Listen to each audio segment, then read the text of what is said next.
नमस्कार दोस्तों, आप सभी का एक बार फिर से स्वागत है अपने चैनल राम जानकी मंदिर में। भक्तों, आज की कथा भगवान गणेश के जन्म से जुड़ी हुई कथा है। चलिए जानते हैं।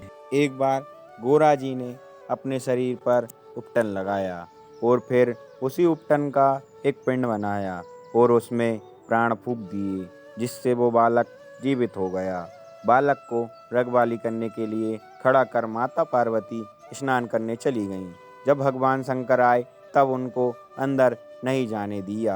तब भगवान शंकर ने पूछा, तुम कौन हो? उस बालक ने कहा, मैं पार्वती का पुत्र हूँ। भगवान शिव ने सोचा, ये पुत्र कहाँ से आया?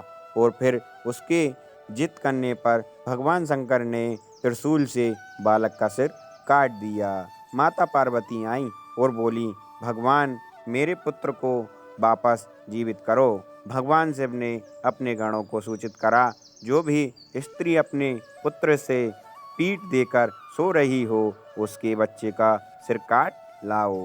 सभी गण घूमते घूमते जंगल में पहुँचे। वहाँ एक हथनी अपने बच्चे से विमुख होकर सो रही थी। गणों ने उस हथनी के बच्चे का सिर काट लिया। भगवान ने उसका सिर उस बालक के शरीर पर जोड़ दिया और अमृत का छींटा दिया और बोले, दुनिया में सबसे पहले गौरीपुत्र गणेश की पूजा होगी और इसके बाद में दूसरे देवताओं की पूजा होगी।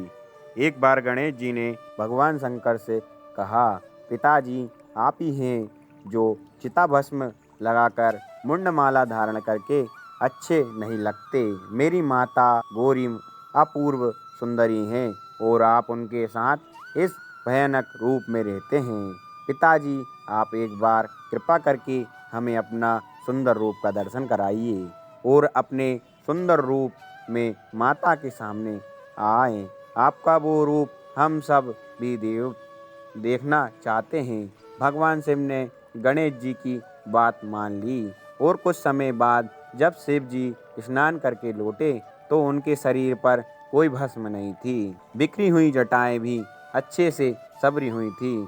उनके गले में मुंडमाला भी नहीं थी। सभी देवता, यश, गंधर्व, शिवगण उन्हें बिना पल के झपकाए देखते रह गए। वो एक ऐसा रूप था जो मोहिनी अवतार भी फीका पड़ रहा था। भगवान शिव ने अपने ये रूप कभी प्रकट नहीं किया था। शिव जी के ऐसा अतुलनीय रूप की करोड़ों कामदेवों को भी शर्मिंदा होना पड़े।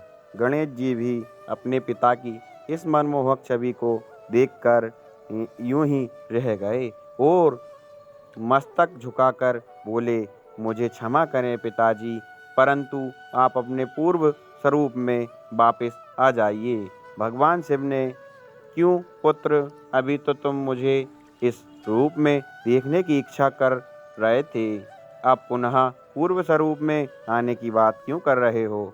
गणेश जी ने अपना मस्तक झुकाकर कहा, क्षमा करें पिताजी, मेरी माता से सुंदर कोई और दिखे ऐसा मैं कदापि नहीं चाहता हूँ। शिव जी मुस्कुराते हुए अपने पुराने स्वरूप में लौट आए।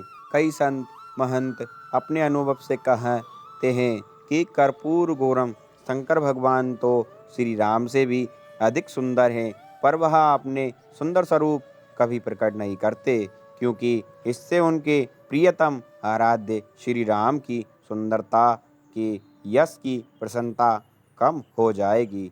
ओम नमः शिवाय। जय श्री राम।